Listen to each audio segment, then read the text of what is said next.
we're just going to get right into the program for today. So once again, we apologize. So on behalf of Wema Bank and the SARA team, I just want to warmly welcome you today to the webinar on the theme, Barriers to Financial Freedom for Women, a psychological and social perspective that we want to talk about. If you ask me, this is where the women's evolution and revolution started, where women generally would not be seen or would not, even their voices would not be heard. It had a lot to do with confidence, the woman's confidence. And today we're going to be breaking down this concept into the various dimensions. And we're going to be talking to women who have lived it and women who have evolved through it and who personify wealth in every ramification. But before we get into asking them the question, so I just want to quickly talk a little bit about SARA. SARA is not just a banking proposition. It is Wema Bank's commitment to building a holistic ecosystem for women that blends financial services. It blends with personal and professional growth. At SARA, we believe inclusion goes beyond access to account, access to loans or tools.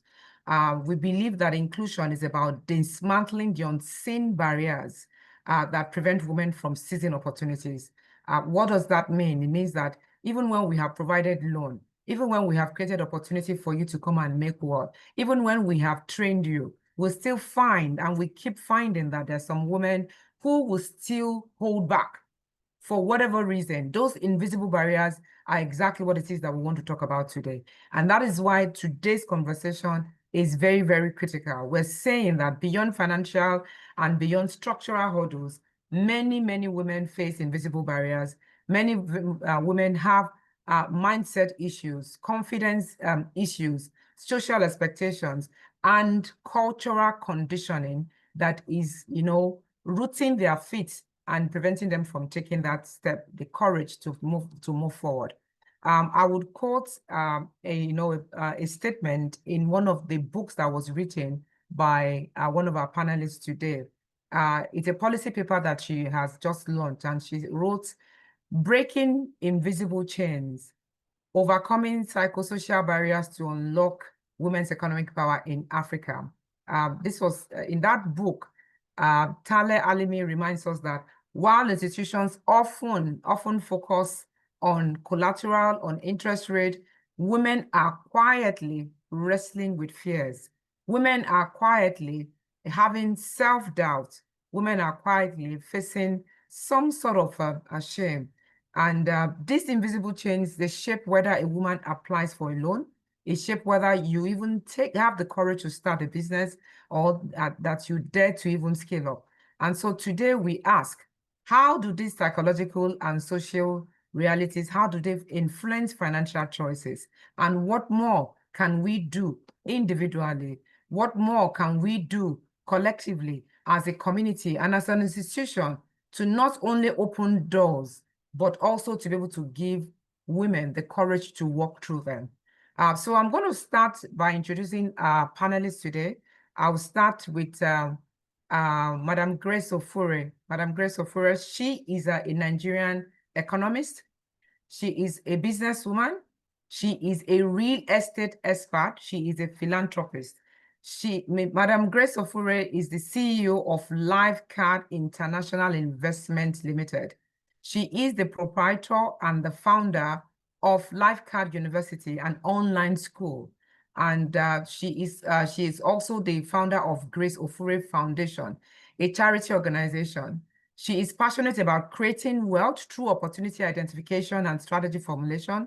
She is passionate about helping you to sustain the wealth through portfolio diversification and wealth management development, and as well as helping you to learn how to transfer this wealth through succession planning and dynasty organization. Grace Ofure's life and works are an embodiment of wealth. Her evolution story is a testament to organic, sustainable wealth creation. Her impact is centered, but not restricted to helping individuals and businesses to discover and fulfill their purpose in wealth. Something I must say about Madam Grace Ofori is that I remember when I met her, she said something to me. She said, Ayo, creating wealth is a gift from God in my hands. So who better to teach us on how to be able to create wealth if it's not for Madam Grace Ofori. I also have Dr. May Ikeora. Dr. May Ikeora Amangbo is a globally recognized researcher, author, and a strategic advisor with over 20 years of experience advancing gender equality, shaping migration policy, and combating human trafficking across more than 27 countries. She is the executive director of Raising Women Initiative, and she has led impactful initiative that empowers women and girls, influence legislation, and support peace building in conflict-affected regions. Her work bridges academic research, policy development, and grassroots advocacy to drive inclusive social change. As a mentor and entrepreneur, she supports women-led businesses and amplifies underrepresented voices. She is a respected speaker and collaborator.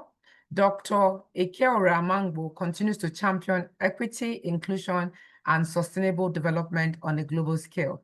I was also on a panel with her not too long ago, and there was something that she said that resonated very deeply with me.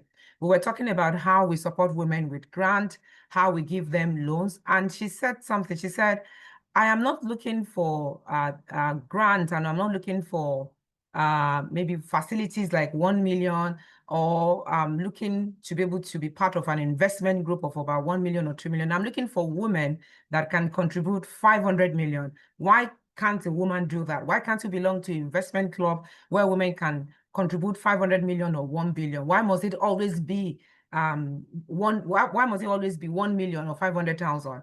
And I thought that was very, very powerful. There's a mindset that a woman would have that would make her to speak like that. And that's one of the reasons why she's here today. I think we still have Dr. Talia Alimi. When she comes in, would be introducing her as well. So, yes, I'm here. Oh, okay. Well, fantastic. Okay, great. All right. Okay, so Tale Alimi, she is a 3 times award-winning founder, entrepreneurial thought leader, and CEO of Ruzo, a fintech unlocking capital pathways for SMEs, as well as the founder of REAF Africa, an NGO that is dedicated to women's economic empowerment through research-backed frameworks.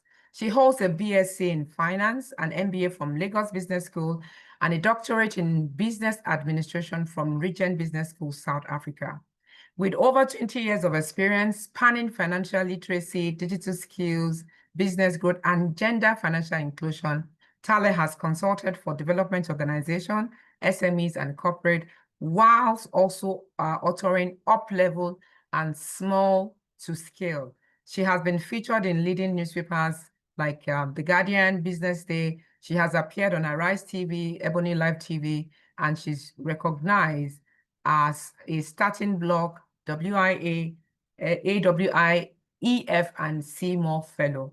I must also say that with Tale, she also recently published the policy paper that I talked about earlier on, and she did justice to psychological, social, and cultural barriers that hold women back.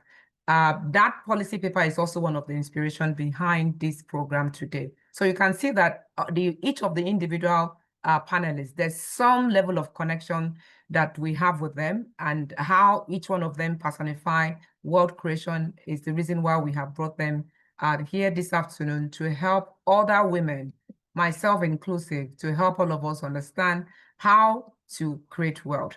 So we are going to have a very exciting time, and I just want to encourage each one of you to sit down, relax, and soak in all that we have for our panelists this afternoon. So I'm going to start with our first question. And this first question, I will start with Tale Alimi. I will say, yeah, Tale, I will start with you. Tale, you have grown into a reputable woman today. And you know, that book that we talked about earlier on, I thought it was very powerful because I went through it, and it's something that is inspiring a lot of other initiatives and programs that we're running. So I'm starting with you because, like I said earlier on when I was introducing you, your policy paper is one of the inspiration for today's program. So can you share with us the barriers, what barriers you face, what hurdles you had to, you had to overcome, as you've been involved in your career? How did you even recognize that this was a problem for you? And how did you start breaking out? Thank you. Okay, thank you, Aya, for this opportunity to speak to the women of the Sarah community of WEMABank. You know, I've always been a big fan of yours because you're authentic to your work and you are truly passionate about what you do, which is why I'm always talking about you.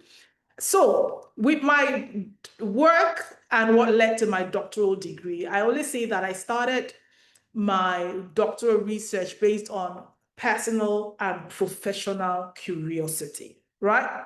Now, from a professional perspective, I've always been a woman who has had a career at the intersection of finance and technology.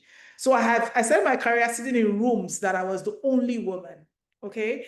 And so whilst I was a very brilliant young woman that sat in those rooms, I found out that I had sort of like a dual, I wouldn't say personality, but a bit of a struggle. I was brilliant, I was intelligent, I belonged to those rooms, yet I felt the invisible strings of the fact that what I was trained or raised culturally, that my role was to be as a woman.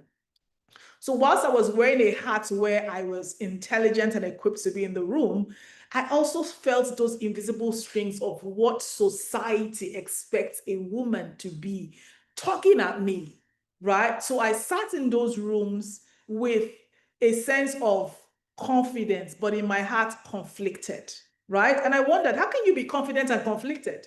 That didn't quite make sense to me, right? And as I grew older in my career and I began to question, why is this happening? Why am I confident and conflicted? And then we got into our work with our company and where we said to work on the field and work in a lot of informal sector. And I realized that I'm not alone. There are a lot of women who are like me, who were confident yet conflicted. And I've come to call that situation right now, I coined a term called shame tax, where a lot of women are paying the shame tax. They are brilliant, they're capable, they could do more with their lives, but are held back by psychosocial factors that hold them back as women, who I call the same shaft. That's where you see women saying, I will self-select out of this opportunity because what will the society say if I fail?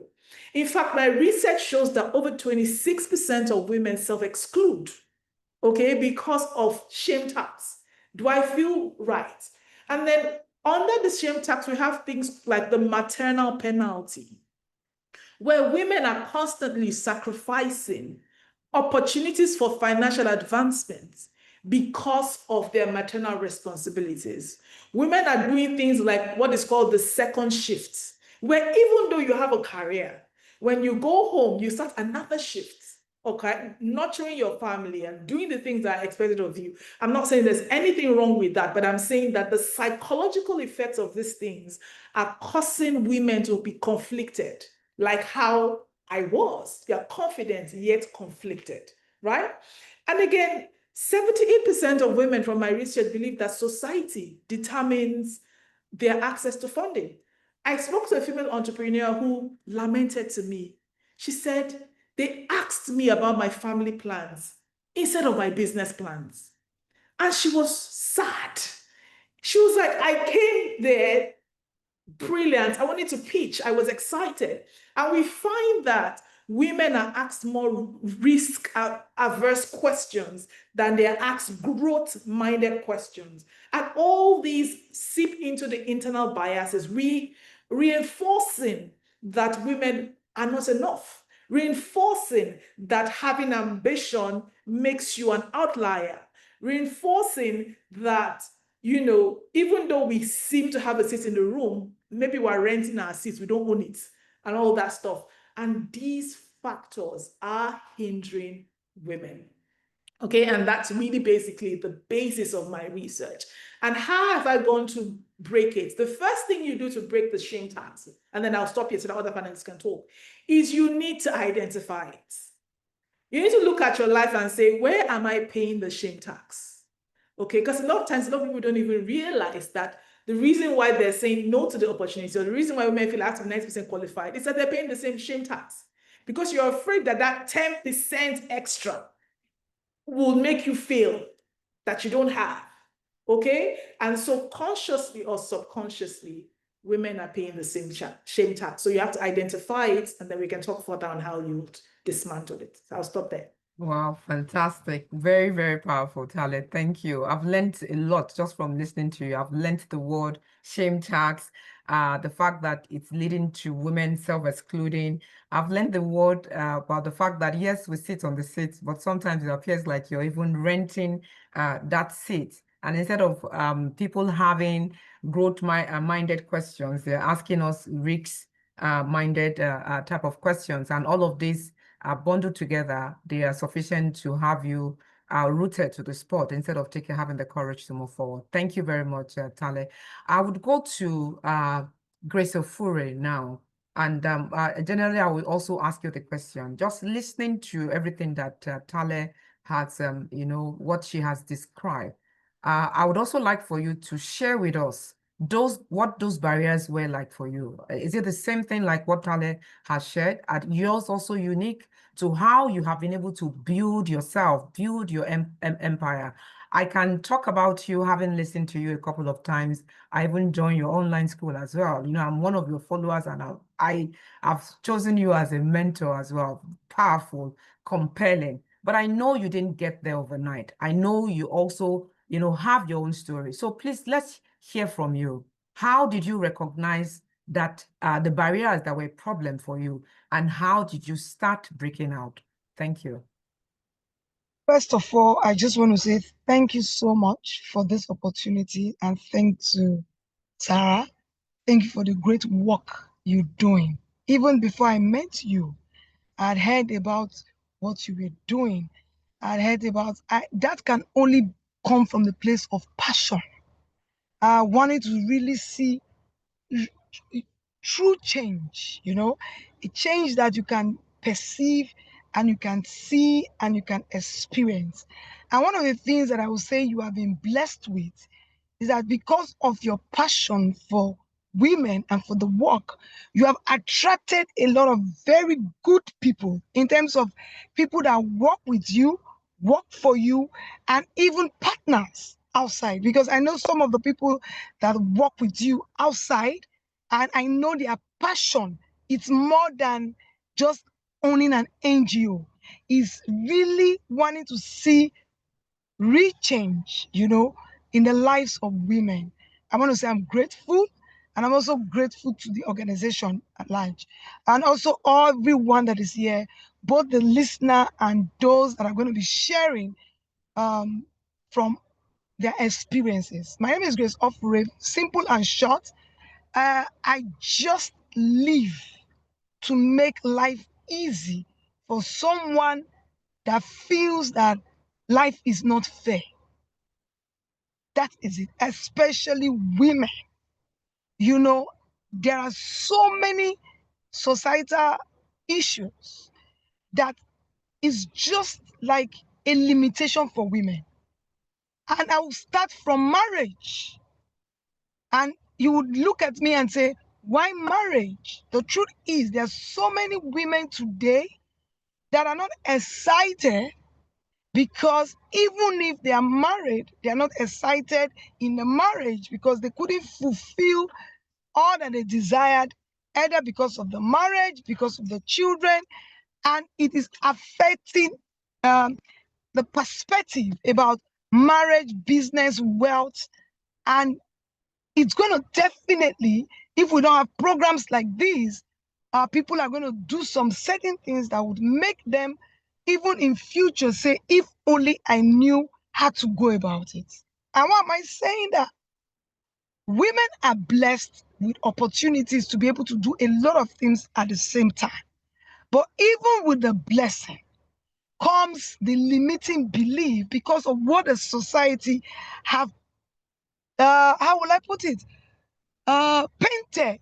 We all grew up in different societies, and our mind is as a result of what we can see, hear, and so you can't stop us from seeing and hearing.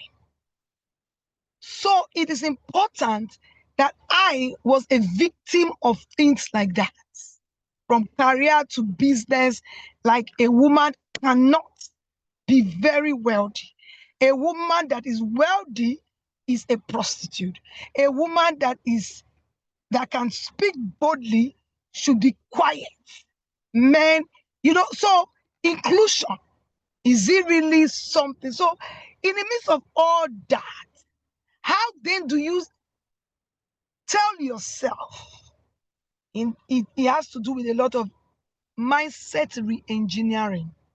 Mindset re-engineering. Because if I say that you will just wake up in the morning and become like Grace Ofure, I would just be lying. He has to first of all understand that you are in a society that will constantly and continually tell you who you are not. So you have to say, agree with yourself, even if nobody agrees, that I have 9 senses, and that's, look at all the advantages that you have, even as a woman. Then even in the marriage, look at the power that you have. The power is not to let the man know that I can, but that your strength is an advantage. You have to put your feet down in your own mind first. You have to win your mind. You have to win your mind, because you can't go and win a battle outside when you have not won the battle inside. And the only way you can win is to win for others. That is it. You cannot win if you want to win for yourself. No. Because yourself is not big enough to keep you. Let me give you an example of what I mean. Take a couple, and the couple's strength, e.g., is woman. Let's assume we have a couple. Just imagine this scenario. And the strength of this couple is the woman. But the pride of this woman is the husband.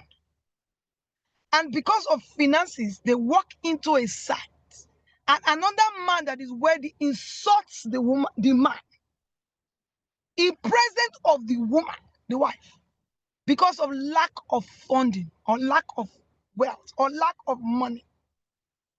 That is an emotional meltdown. It's either the woman says, I will bring out my strength so that as a couple, as a family, as a business, there is no more insults. And some other women can see me and say, because of her, I can move forward even with the insults or the economy or whatever it is. So I would say you must be ready to win for others. So in wealth, you must also be ready to be so wealthy that another woman will say, yes, married, with kids, doing well, a woman can be 360. So it's when you have been able to win like that. For example, this meeting, it's a win for me because I will show up. Traffic, but I'm here. I do not have an excuse. I must win so I can teach others. And that is why everything I teach is what I have succeeded in. Because the only way they will succeed is understanding the 1, 2, 3, 4 steps that I can explain. Like tomorrow somebody says, You have to show up for a meeting. You have to be professional. You have to talk to people. Then you meet traffic. You booked a hotel. Do you know I actually booked a hotel? That this meeting, I would do it in an hotel because I have to be in TBS. So they booked a hotel close to the TBS. So when I finish, I can run into the crusade because I have to be in TBS in a crusade in my church. But I have to be seated in a good place. So I booked a hotel and said, okay, I want to be close to TBS. I also want to be in a hotel, a conducive environment, not in a car. But guess what? When all this looked like it won't work, I told my PA, I will show up. It will be an example to a woman sitting here that there is no excuse, because I'm not about the fine backdrop, the fine hotel. I'm about that. If you want to get it done, as long as you want it, nothing can stop you. Not even traffic can stop you. So if I go to the hotel now, it's a distance away. So I'm already right in front of TBS. And when I'm done, I close my computer and I hit the hall. So that is it. Oh my goodness, fantastic. Fantastic. It's always a pleasure to listen to you and to learn from you. So a lot of words that you have used this afternoon, you talked about mindset reengineering. And I think that's powerful. You're saying that people cannot get to that destination overnight, but then there's a process. And they have to, first of all, win that war in their mind. And also be determined that, look, for this to then become sustainable, you need to win for others. I think those are very powerful things. And that's how you live your life. That's what you do every day. You talk to people, you are helping them, you're opening up mindset. And the words that you have used here this afternoon are powerful words that are, sort of beaming light in people's heart for them to understand that, okay, you know what? It's not as if I may be struggling, but then it's a process. I'm on a journey. I will get there. I just need to keep listening. I need to keep seeing, and I need to keep being encouraged to get to that destination. Thank you. Thank you very much.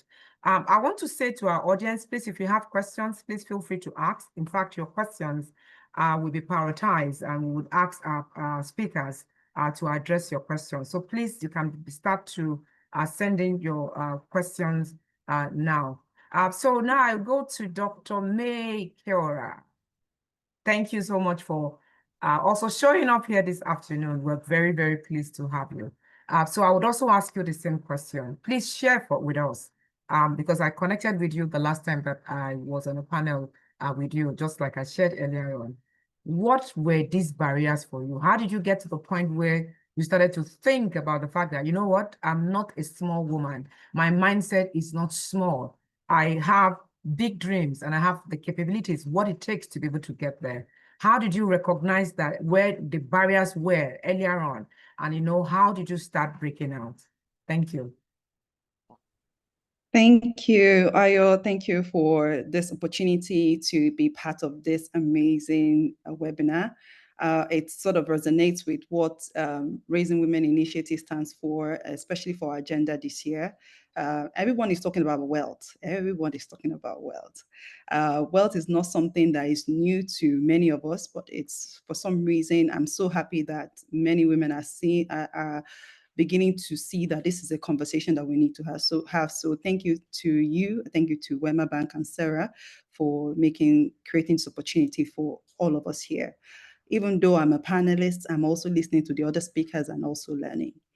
A lot of things that Talia said and Madam Grace have mentioned are things that also resonates with me, and I'm sure with many people who are listening. For me, I would say that growing up as a child, my mindset about what I wanted to become had started forming. Sometimes when I look back and I ask myself, who was my role model? What did I see that really began to shape my mindset? I will tell you that right now I'm actually doing a lot more of what I have always set my mind to do.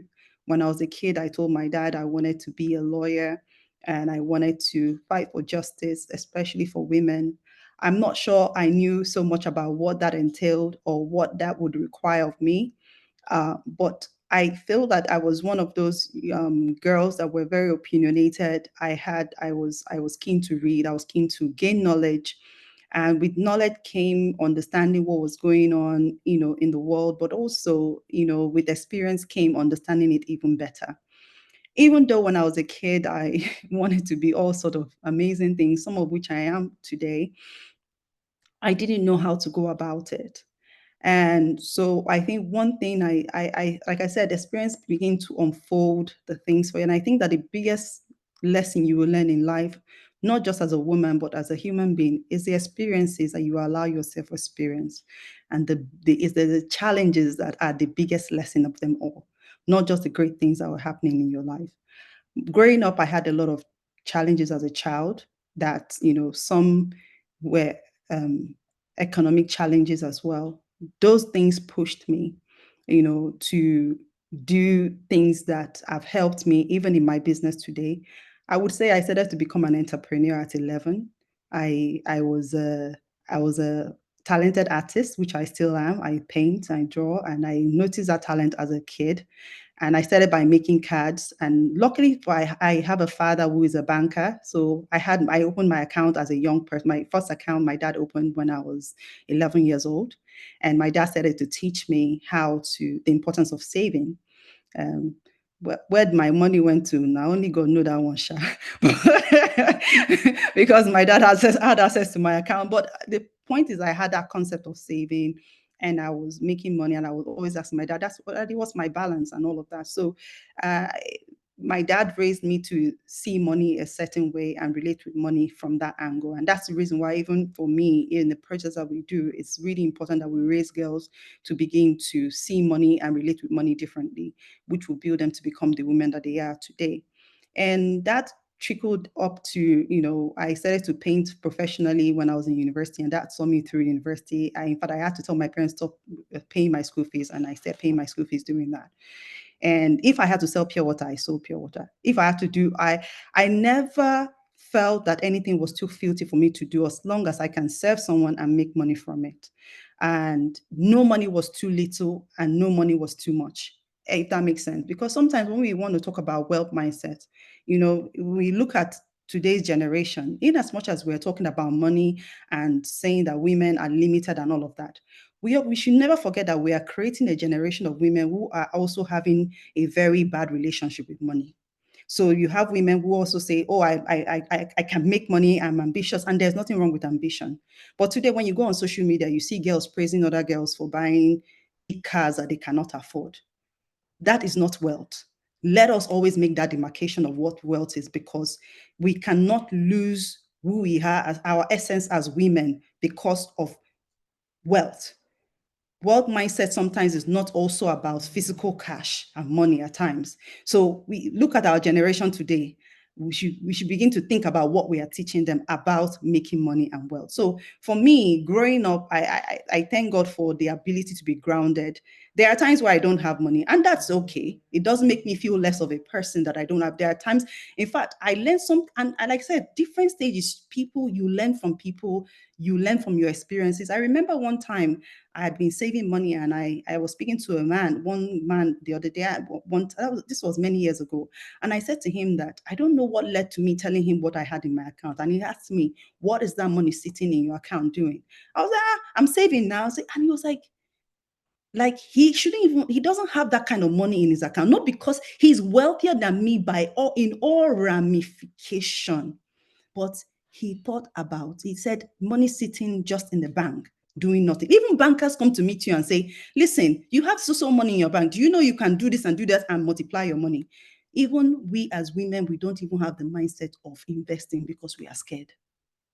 So even for me, I said to Linda, that thing never left my mind. Like, this money sitting in my account, that I should say I could start bugaing now that I've arrived, and someone is telling me that I don't know anything for leaving that money in my account. That taught me something else. I didn't need to go to school for that. I heard that from someone. It's up to all of us who are seated here today, listening to every speaker here, spitting experience, even one sentence can change everything. Like I'm telling you, this thing that I said that someone said to me, he wasn't even trying to advise me, but that thing stayed on my mind. So all of this built, and no, not even like I said, I'm sitting here, I might be a panelist, but I have picked something from even what yourself, Ayodele, have said, even what Talia said, even what Madam Grace has said. I'm picking, I am learning, I'm taking notes. In fact, when Madam Grace was talking about marriage, it was one of the things I was going to talk about based on the questions I was giving, and how, with a lot of women come out and say, oh, marriage kind of brings, it's almost like a limitation. But, I asked myself, we still use this marriage as a yardstick for women till tomorrow, as a major goal. In fact, marriage to us is like a man going to get $1 million. That's the way we see it. So what are we talking about? There's no lie in the limitations of marriage because of the responsibilities that society has placed on marriage. But it is how we get into marriage that matters. Because now there's all that pressure of getting married. Women are no more looking for marriages that empower them, but rather seeing the marriage as the empowerment itself. And that is where the issue becomes more difficult. So I would say, ending with this bit about marriage, I wrote something down when Madam Grace was saying something, and I said some women go into marriage with an empowerment mindset because marriage has been set as a goal for that woman, and only for them to get into that marriage and become even more disenfranchised and disempowered. But then some women go into marriage with a partnership mindset, only to come out of it empowered. Now, is marriage a limitation? Yes, it can be. And no, and sometimes it might not be. Because even for me, I got married quite what people would term late, but I got married to a man that when I say I want to run, he will say how fast. When I say I want a job, he says how high.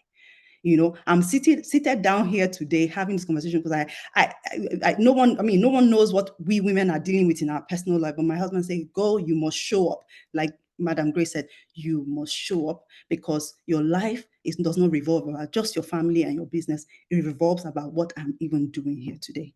Thank you very much. Very powerful. Thank you very much, Dr. May. You've spoken around two concepts, two perspectives. The first one was your growing up days. You talked about how at the age of 11, you were able to save, and how, as far as you were concerned, you wanted to be economically empowered even from that age. And I'll speak more on that later on. But a couple of other things that you talked about was how you were keen to gain knowledge, and how gaining knowledge helped, led to you having better understanding. But more importantly is how your experience has helped shaped you and everything that you have been able to, become. But it wasn't just about the experience, it was more about the challenges that you face and the shaping of the experience and how you've been able to come out of it. And so that's very powerful. You've talked about, partnership mindset in marriage, and that is what can lead to empowerment.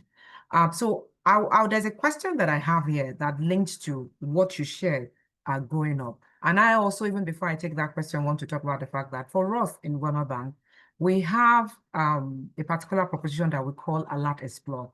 And Alert Explore is an app for teenagers. And we're positioning it as a financial literacy app to help young people begin to understand and have a mindset, a growth mindset, to be able to build financial independence. Because we as parents, because you talked about your father helping you to open that account, helping you, guiding you through the savings. So it speaks to the fact that we as parents have a role to play in also helping to guide and shape the behavior or the financial tendencies of our children. So that's one thing that we as a bank have taken up as a mission, to be able to help young teenagers. So there's a question here that says, and this is for you, Dr. May Kiora, that what key steps would you advise a young woman in her 20s to take in order to secure her financial future? I thought you would be the one to take that question because you relate to what you shared, as growing up, your experiences growing up.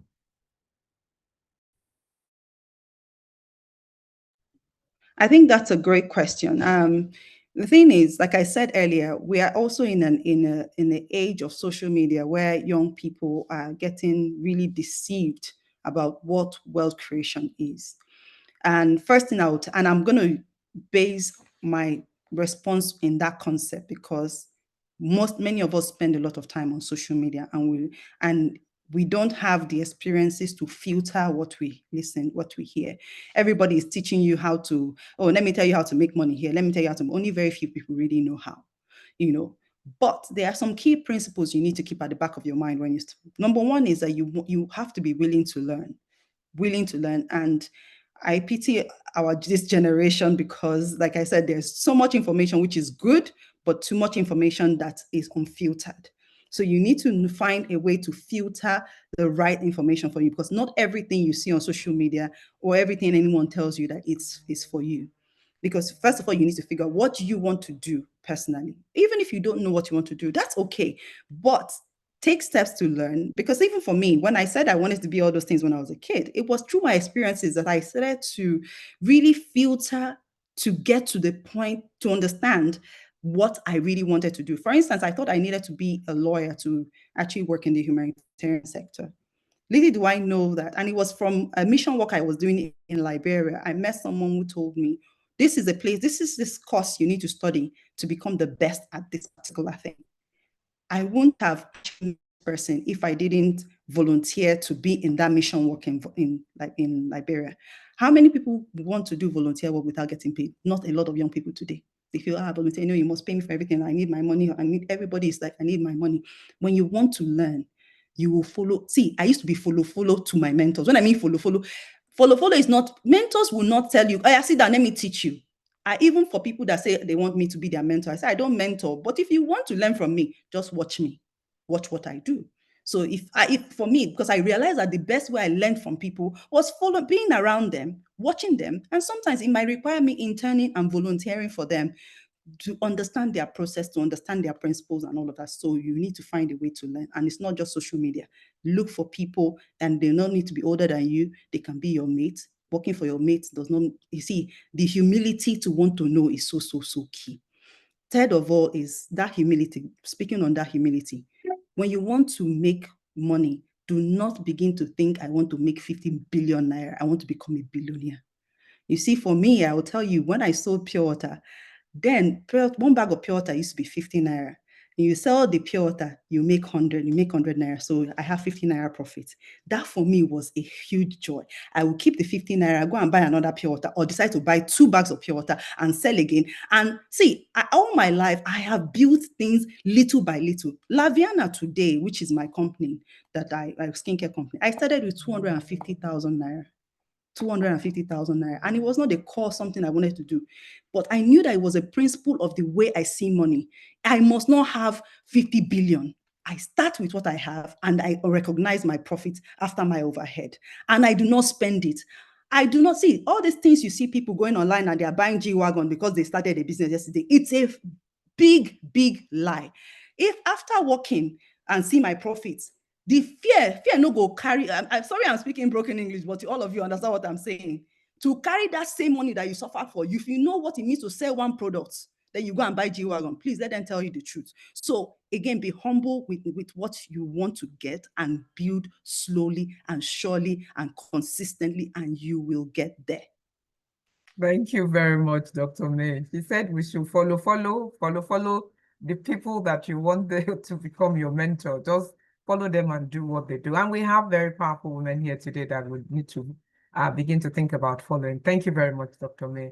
So Talia, I'll come to you now. There have been a lot of conversations around family, around career. I think when Madam Grace Ofori was speaking, she said you need to be able to make sure that the strength that you have in the form of the wealth that you have must be an advantage. She said you need to win for others, and she even shared an example. Dr. May has also shared example of a marriage having, people going into marriage and making sure that they have the concept and mindset of partnership, and how that helps with empowerment. So I want to ask you, right? Many women juggle family and career. What advice do you have for breaking the I can't do both mindset? Thank you. Okay, so I like that you use the word I can't do both, right? And I think that Mrs. Grace Ofori has started to share that it's the first re-engineering your mindset. And one of the ways I like to re-engineer mindset is a design thinking question. How might I do both? Right? Because what that does for your brain in terms of science, that it opens up your brain. Once you say to my brain, I can't, your brain shuts down because you tell your brain we can't. That's a practical way to actually re-engineer your mind. You ask yourself, how might I do both? And then that starts you on a trajectory of, okay, maybe I can outsource some non-essential tasks. You might not be able to outsource spending time with your spouse or your kids, but you might be able to outsource doing the dishes, doing the household work, doing the groceries, doing those things that are important in the home but can be outsourced. So again, I'm so glad that this era of superwoman has been debunked, right? Again, because there's a time where women were saying yes, we are multifaceted and we are multi-talented and we have capacity for multiple things, but I believe in focusing on the high energy essential tasks because that's how you can be a visionary. You can really only be a visionary when you have a vision and want you go. And one of the things that vision does for you, vision helps you to focus. And when you have determined this is where I want to go, okay, like Dr. May was saying from a young age, she knew this is what she wanted to do. It ensures that other things are non-essential. They might be important, but they can be outsourced. So I think that women have to embrace the fact that you can outsource those things. And to be honest, if you're able to outsource effectively, you actually become more productive. Outsource those things that are outsourceable. It used to be a thing of pride that, a woman was a good cook. Whilst if you enjoy cooking, that's okay. But honestly, cooking has become one of the tasks that can be outsourced. And hopefully, if you are with a partner and not a traditional whatever who wants you to win, like Dr. May and Dr.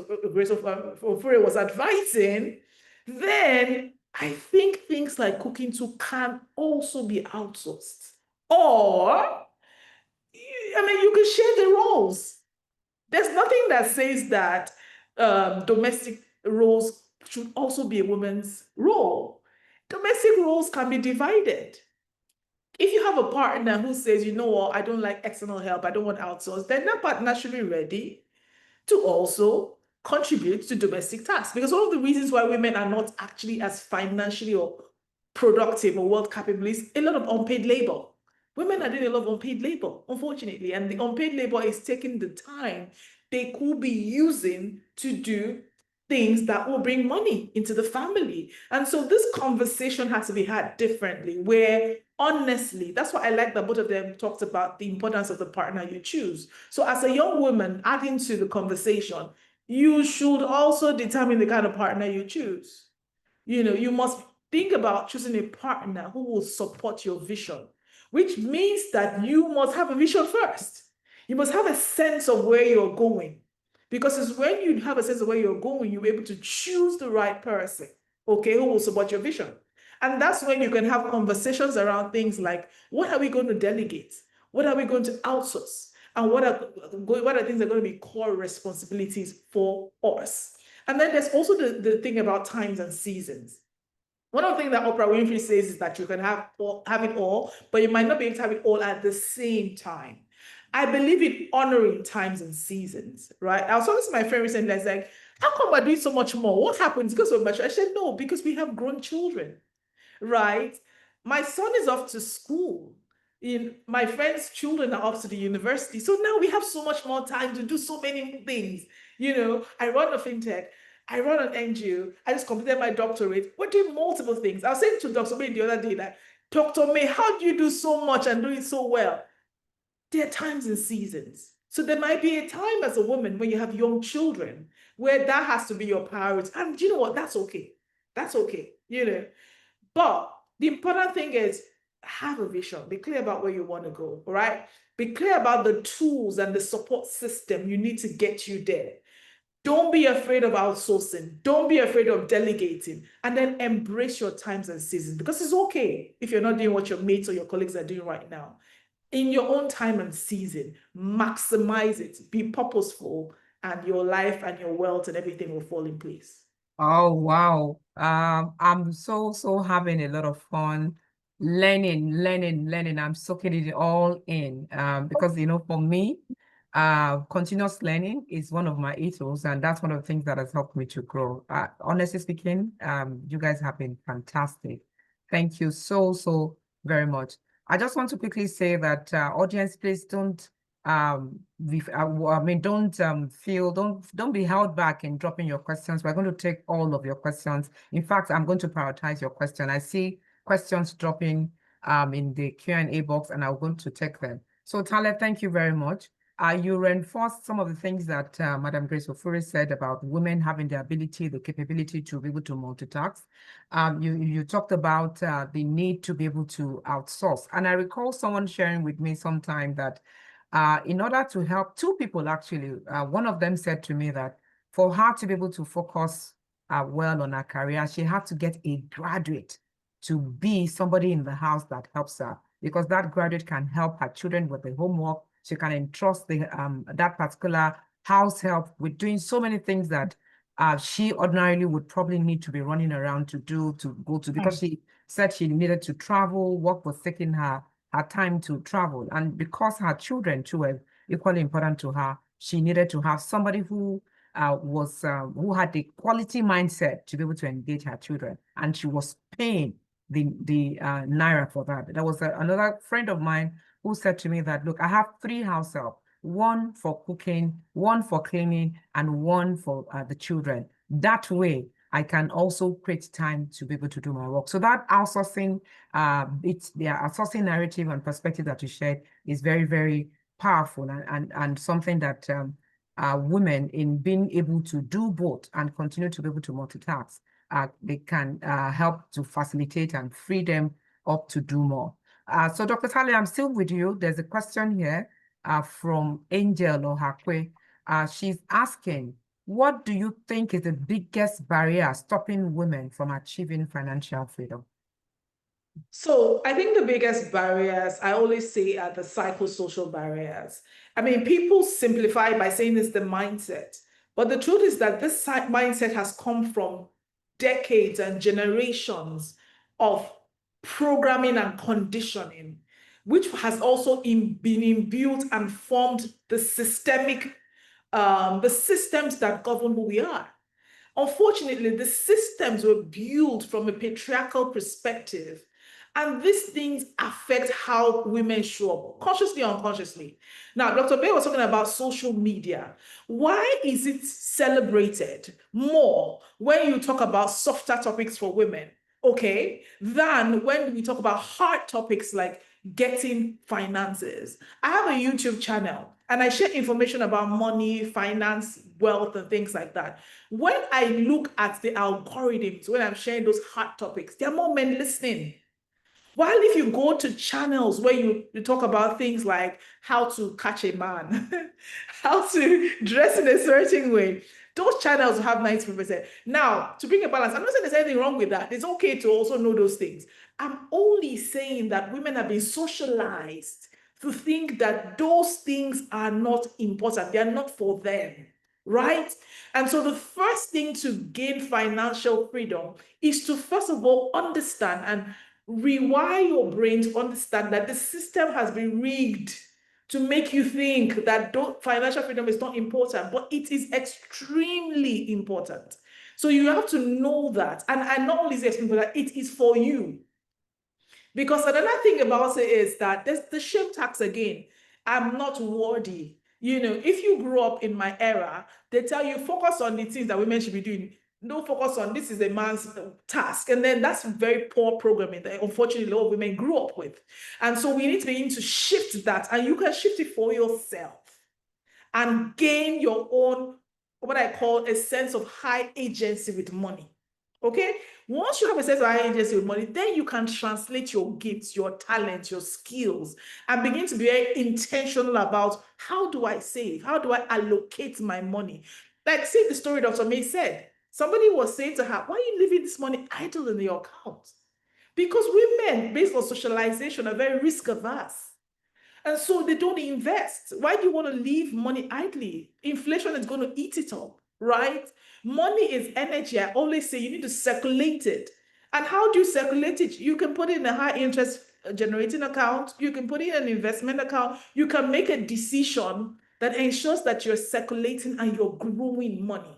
So those kind of high level information. So number one, identify those barriers and rewire your brain. Number two, expose yourself to financial information, right? You said Mrs. Grace Okoye was your mentor because she's telling you things that are exposing your mind. So expose yourself. There's actually science. It's called the mere exposure syndrome, which is the more you expose yourself to something, the more you normalize it. Let's normalize women watching content that empowers them with financial information, that tells them that they can make money, they can be successful. As a young, expose yourself to that information, right? And number three, begin to take steps. Don't just consume the information you're in this webinar today, start taking action. In fact, what I always do when I attend any trainings or a webinar, I write down at least 3 action steps I will take after this. Because that is what translates information to transformation. Information is translated to transformation when you take action. So don't just consume the information of all these powerful women on this webinar.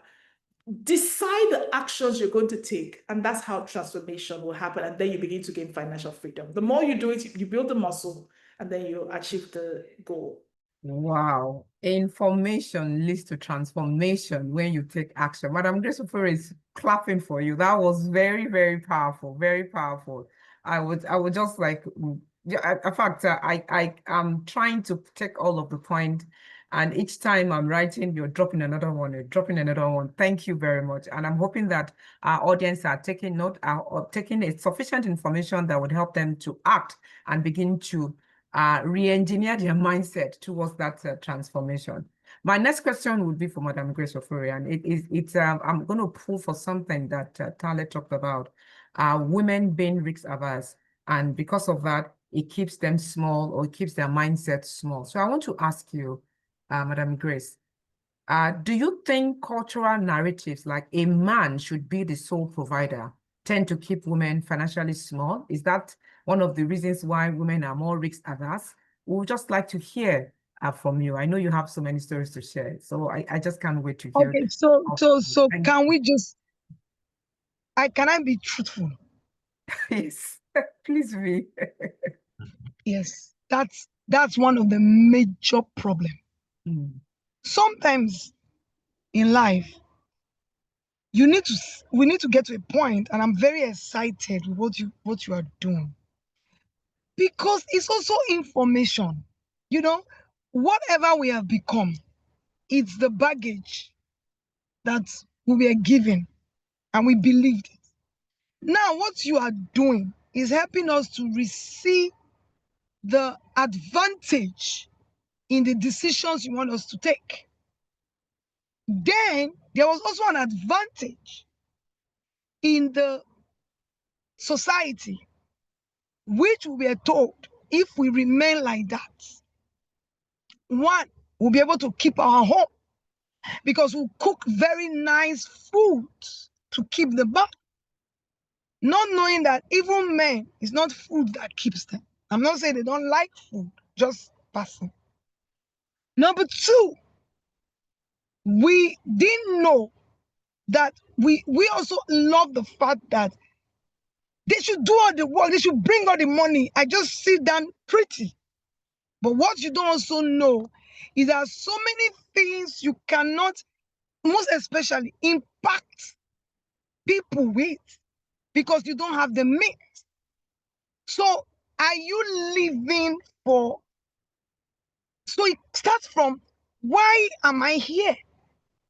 So I don't blame anybody. It's because of how we were trained. But now we have to change. If my husband cannot take care of me, take care of my junior ones, and that's why some women started to steal. That's why some women started to inflate, which now became a challenge even for their children, because when a daughter is going to talk to the father, you inflate it and tell your daughter, add money for Ashwebi, add money for this, add money for that. And because you know it will give it to the daughter, you bring it and you keep that money. I have seen it happen. Then you are wondering why your daughter is not in a marriage and also doing the same. I'll give you an example. My kids recently told me that I don't know how this man will please me because there's no country that these people have not taken me to. See, I was very poor and broke. I don't know, the lowest level. This one, and I opened my first bank account at age 26. I entered an aircraft. How old is Pamela? 13. 13 years ago. So when you go and check me out, so everything I was building, it was like I couldn't afford it. I was building my life, the finances, because I did not want my children. And funny enough, my daughter at 21 in Canada owns 3 businesses. So it's not like because the mother, no, I understand that position. I only just gave her leverage. In the business she did, we signed. And she said she cannot give me part of her business, but she can give me interest on my money. I said, that's okay. Why? Because whatever I've built, I understood that I needed to also begin to teach them the importance of building. Why am I saying this? The society just did that to us. Please, I love what is happening because we are changing. It's going to benefit not only you if you agree to change. That's what I'm saying. It will benefit people around you. So how do you change? One, I like to take points. Number one, a woman is not supposed to spend any money that has not earned you money. My kids will say, Mommy, I can't even spend can I give you my money to invest first so that I can spend the profit? I said, it's your money to live in school. You see? So it starts from understanding that everything that comes to you is a seed. So you don't eat your seed. So I saw it like, were they trying to punish the men or were they trying to make us small? I don't want to be confused about it. But whatever they were trying to do was not good for both the men and the women. So if you understand this, you will not fall into anything on social media. Sweetheart, I will never spend any money that has not earned me 10 times. You know me very well. I will never. And if I must do something, I must create value that will pay for it. So, because nobody gave me, now we have people like you pushing the banks to give us money, to give any woman money. When I wanted to even, I didn't see a bank. The bank were giving monies to people. So that's one thing I love about Women Bank. People, they were not giving monies to ordinary people. Women Bank gives money to anybody. As long as you can show, or after they have trained you. And that was what I always said, Nigerian women, Nigerian youth, what you guys are doing, don't need more. First of all, they need training. And you are big on training before you give money. I'm very excited nobody gave me money. I'm very excited my father was not rich. I'm very excited I'm not here because now 90% people in Nigeria are like me. So at least I can tell them, after I sold the Okrika, I invested in real estate. I couldn't buy a loan. I put money together. So if I write a book on the strategy of wealth, that strategy, 90% of this world are in my category, but not yet time. Women, don't see the man, even if it's not your husband, don't see any human being as your source. It's a mindset. Just my husband is not my source. I am a co-laborer. That will first of all help you to begin to think differently. How can I support? Even if you say you should not work, I started selling ice block with the fridge he bought. When he saw, let me tell you something, it's so terrible that I had a neighbor that she asked me for my phone, that she wanted to call the husband, that when he's coming, he should buy Maggie. I said, no, where I grew up from. My mother told me, so it's not our fault, sweetheart. My mother told me it's a man that takes care of.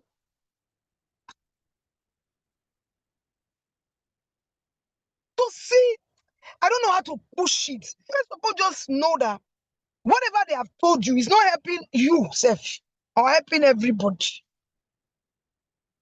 What life do you want to live? I was in a place recently and they were talking about entrepreneurs. And they wanted entrepreneurs to go to Ghana.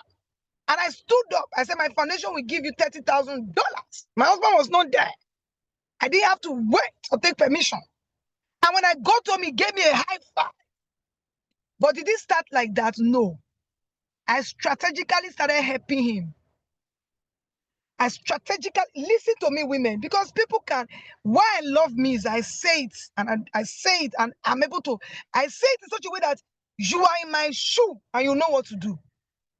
My husband loved for me to cook. So one day I asked one question, why do you take me to Chinese? Say, it makes me feel good, makes me feel, I say, okay, it's not because you want to give me the food, you just want to feel good. Do you know you can feel good inside your parlor? Set a table before you in the presence of your enemy. But I didn't say pay for the cook. What did I do? I created that atmosphere and I paid. I had to create another work to pay. So even when you are sleeping, maybe I'm doing a course or I'm doing a mentorship, then what happened? Very excited. What happened? 2 hours has come again, because the 2 hours I use for mentorship can pay a cook for 3 years. So women, I'm not saying that you must give them, they have already trained us that we can't just become feminists in one day. No, it won't work. How do you now strategically make your voice? Because he cannot talk to women the way we talk to women now. A lot of women are following me and they are excited. But I had to pay the price, man. And so when I have opportunity to talk to women, I can travel anywhere with my money, because these are things you can see, and I'm still about it. I'm still getting better. I'm still getting better. So I just want to say, yes, ma, this thing that they did, I don't want to know, maybe it's out of ignorance, but I want to say thank you and thank everybody, the ones that are even going to research on inclusion. God bless them. But in the midst of all that, the women should take decisions. Number one, say, I will be able to do a lot of things. And if I have to sleep late to get it done, it's just it's a process. Let me sleep late. Because some of them might not be able to pay. Like we are talking about, I loved what you said. I was so excited. I was telling you, it's good to give graduates to these children before they start speaking English that you don't understand. But when you cannot pay for it, what can you exchange? Women add value. I don't pay for everything, ma. And people are learning from it. Do you know, when I finish taking the course, someone will just say, okay, ma, I'll take care of your Instagram handle. I use it to pay for my next mentorship. Wow. Wow. Do you know? You have to be practical and tell them the way they can do it. That's the way we can change people. The other person say, I'll pay for your LinkedIn. Your mentorship is how much? I say 5,000. Okay, LinkedIn is 800 a month. You must exchange it. So now you have to cook, you have to carry children. What do you have that you can go and exchange to get the help? Unless we're just speaking English, because not everybody has the money for the help. I don't know the class of people here, but there are some people here that might not. And now they just go and say, I have to cook, I have to do this, I have to do that. How do I do? What do you have? Woman, what do you have? You have you. You have Wema Bank. You have Sarah. That's enough. Do you know? Just by introducing Sarah to other people, you can even become a value that you can monetize, that can pay for this thing. See, I am a very practical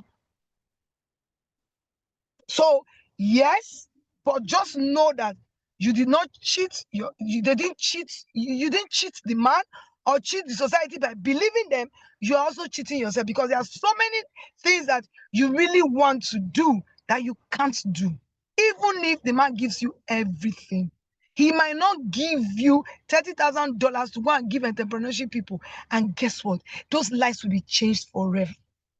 You know, and somebody said, anywhere Grace is, he wants to give money. Why? Because that was the reason. I needed my vision to be bigger than food, so that I can be able to be so, I can do a lot of things. So my targets are not targets that you can sit down. But are the kids okay? Excellent. I don't want to go churchy. I have never seen where a child goes to school and becomes a pastor of 4 churches in campus. I've never seen. So how did I get it done?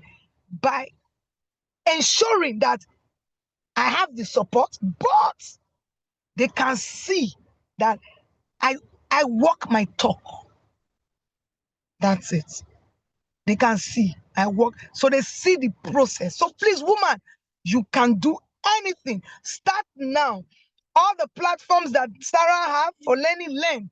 Platforms they have for investing, invest.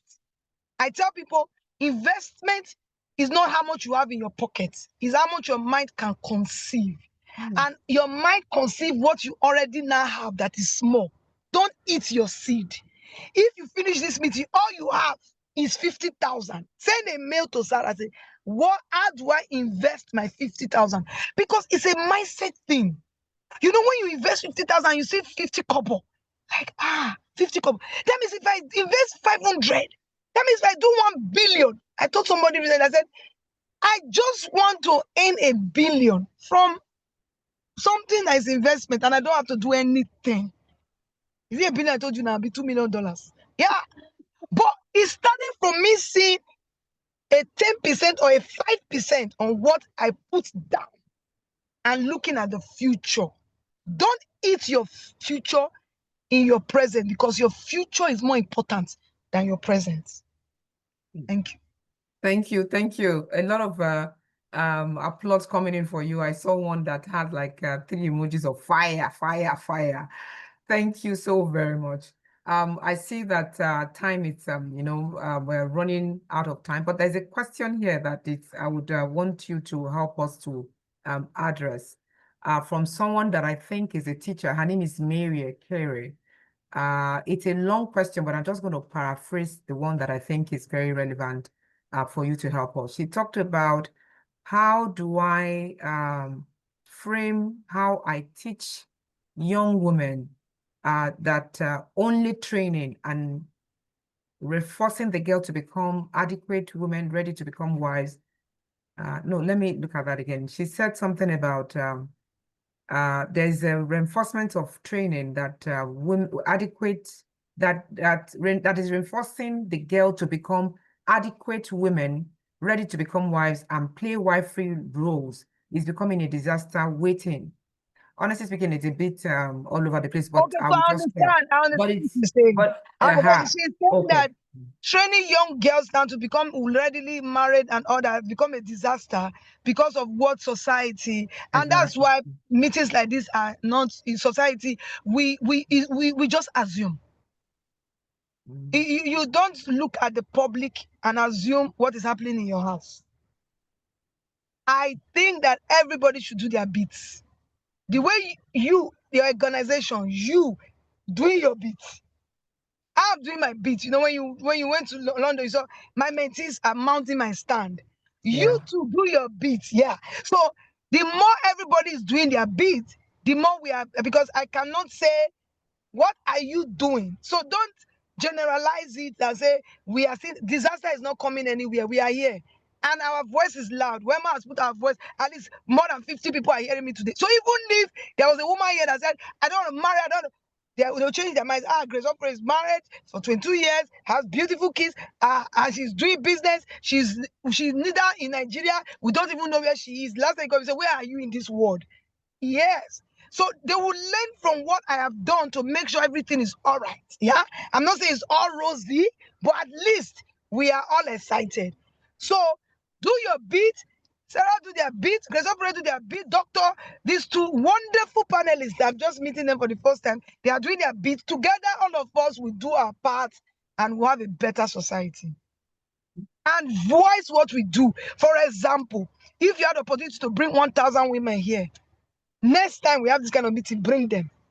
You already now know that they will be better people. So you Yeah. become an evangelist for good. That's it. Thank you very, very much. We need to begin to round up, but there's a question here that someone asked. He said, some of us have beautiful ideas to build good businesses, business plans carefully detailed out, but startup capital is a problem. At this point, how do we navigate? This one is for me. I will take this question.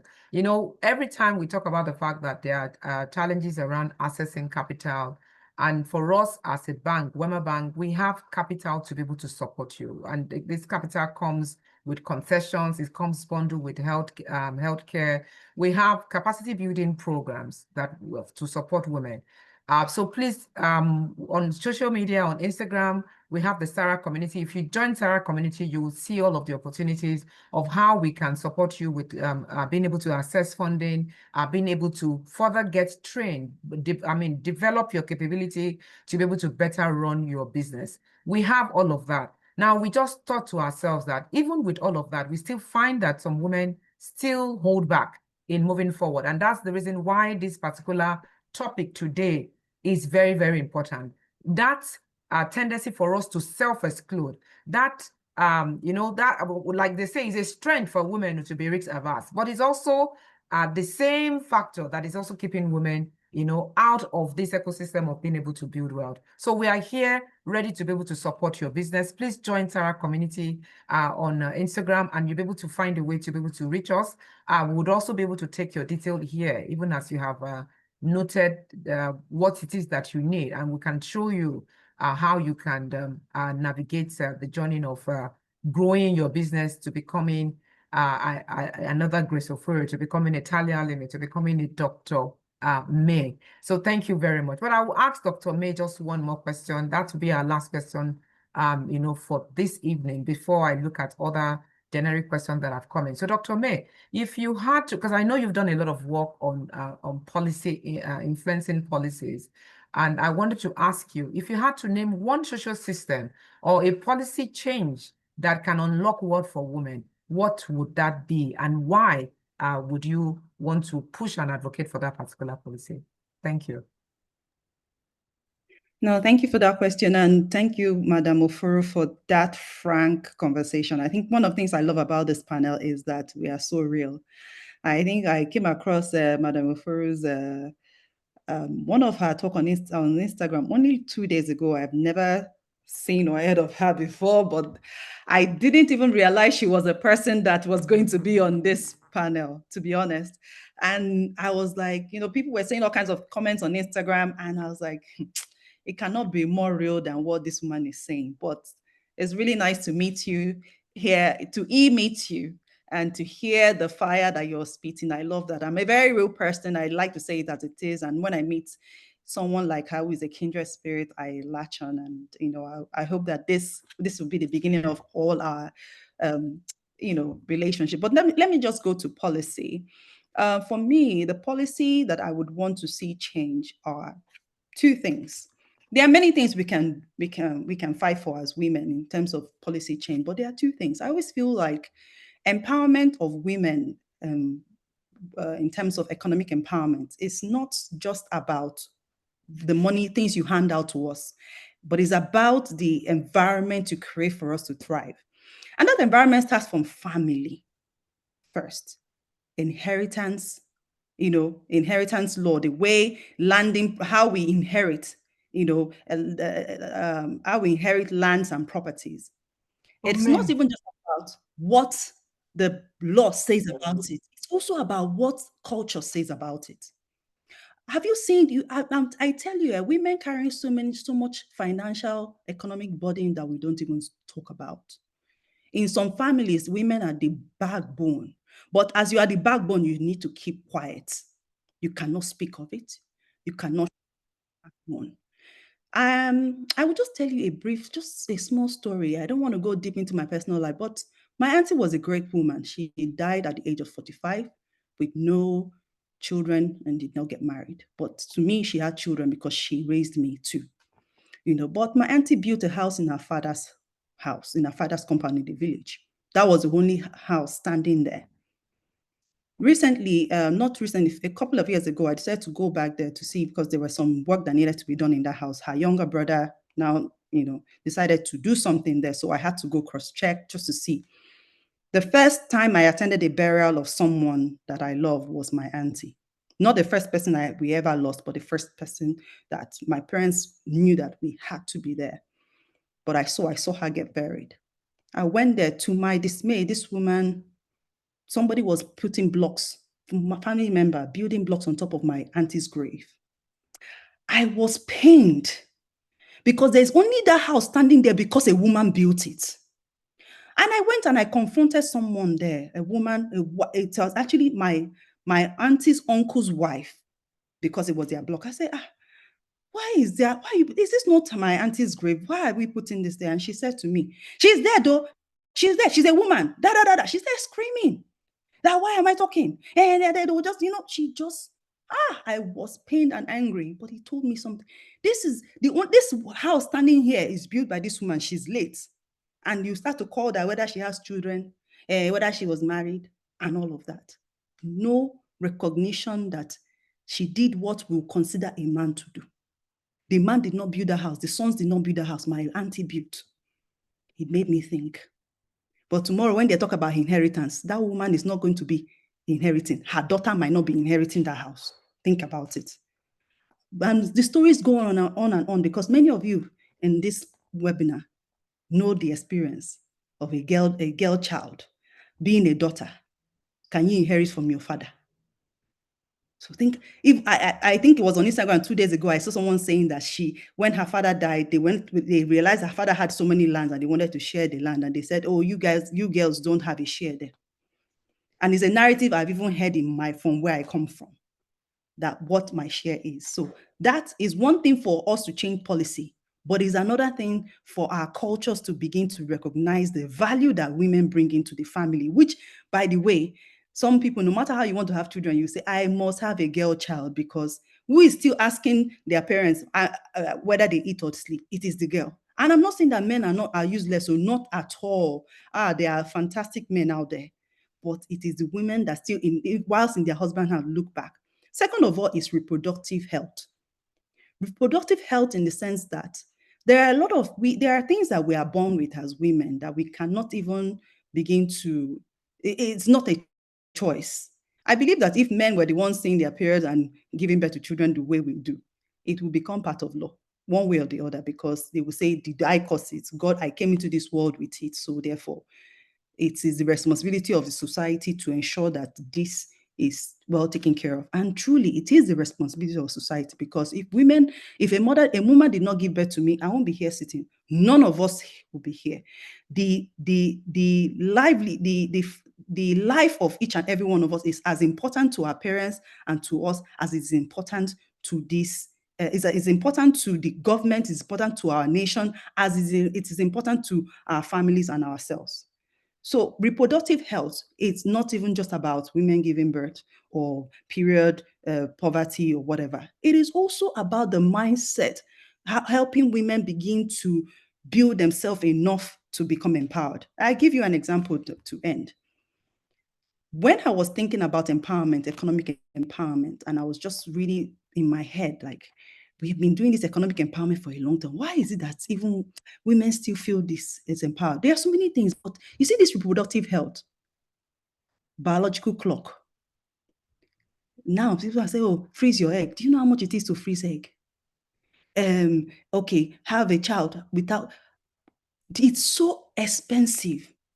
Imagine that there was a policy that says that women at the age of 12 have this subsidy to help them freeze their eggs, so that they are not forced to go into that marriage because of their biological clock, so that they are not forced to take decisions, not because anybody forced them, but because everything about them is screaming, you are late. Biology, these are reproductive health. It is a blessing, but it's also a curse, not just because not just because whether we have money or not, but because it actually determines a lot of the things that we do. I heard Tale saying something about, oh, I've had my children. So for me, I started very late. I'm in my 40s. And I started older. I got married at 40, 41. Thank God I have one child, and I can only thank God for that. But now, while some of my mates, their children are going to secondary school or about to finish secondary school, I'm starting all over again. But I remember something that my mom told me, and something that Tale had mentioned about timing. You know, there are a lot of things that I achieved that my married friends could not achieve. And my mom said to me, do you think if you were, not that marriage would have stopped me or whatever, or could have hindered it, whatever happens, even we women, we have some mommy guilt where even when we want to do stuff, you wouldn't want to go out and say, my child, it comes first. Or sacrifices that we tend to make, everyone here, if you're a woman, you've either made it as a mother or made it as a sister or even just as a daughter. We have that soft spot for our family that we sacrifice. But when you're unmarried, sometimes you are able to think things through. You don't have that additional 2 or 5 people to worry about more than the way. But the truth is that we all catch up at the end of the day. That you married late does not marry you. Doesn't mean you married bad. Some people will marry early and marry bad and divorce, and you'll be there waiting for them there. They are right there. So take your time. It's for me.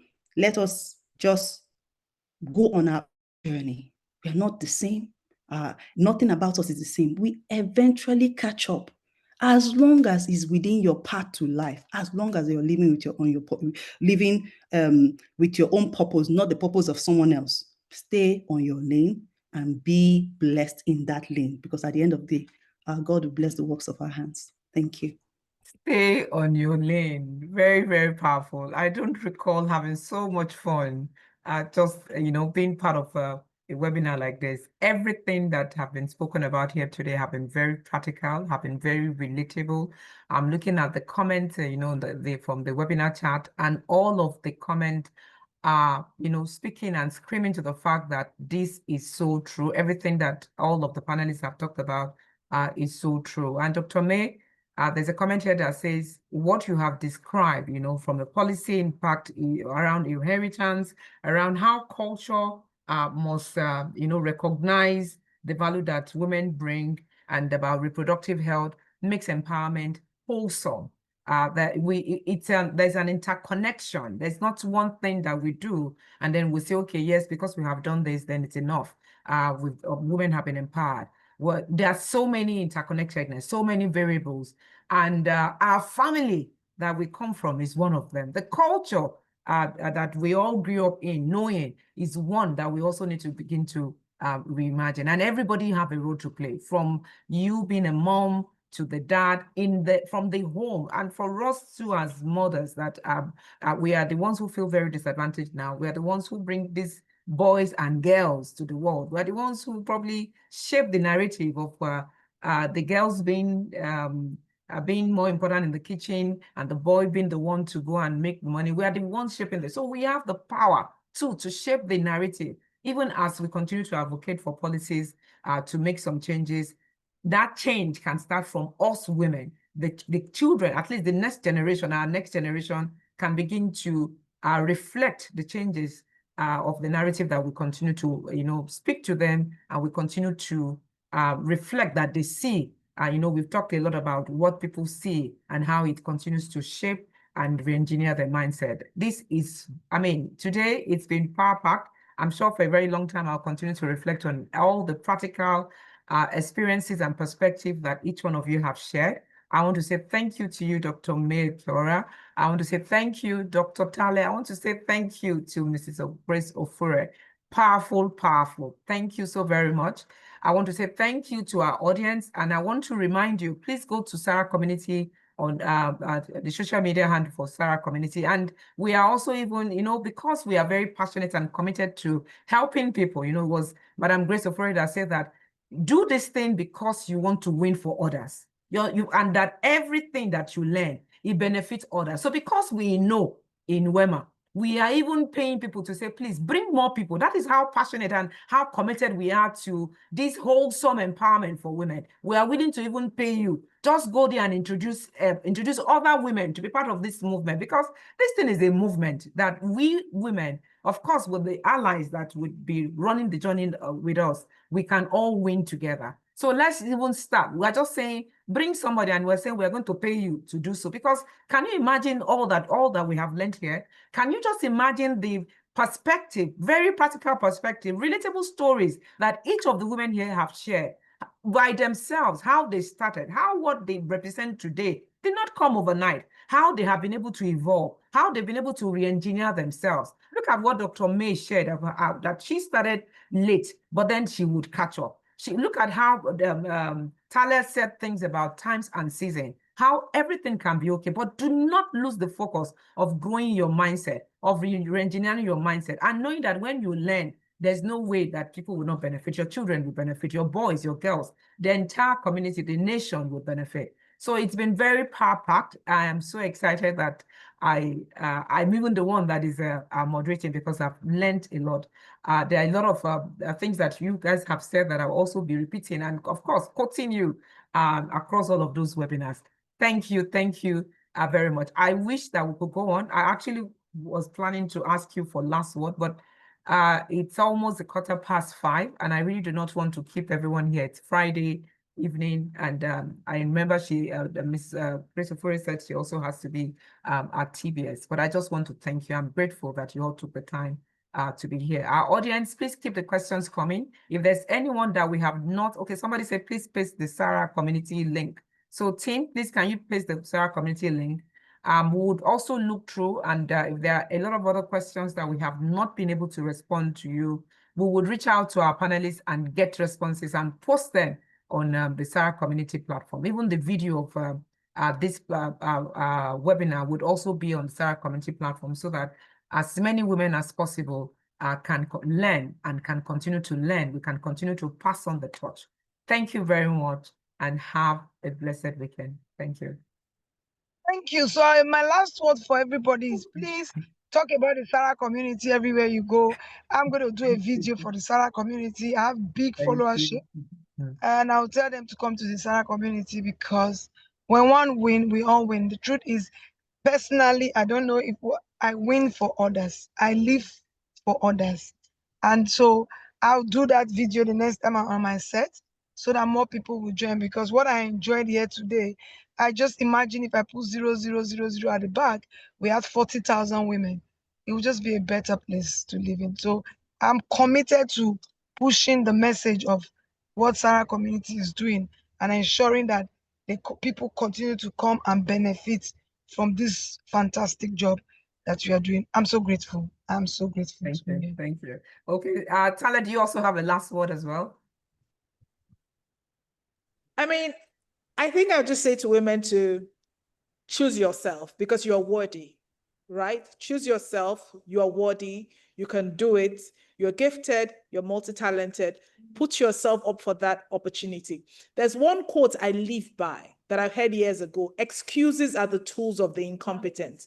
Please stop making excuses as to why you can't, okay? Because you can. So choose yourself. Go for the funding opportunity. Go for the ways to advance yourself, and the world will be richer and better for it. Thank you. Thank you. Dr. May.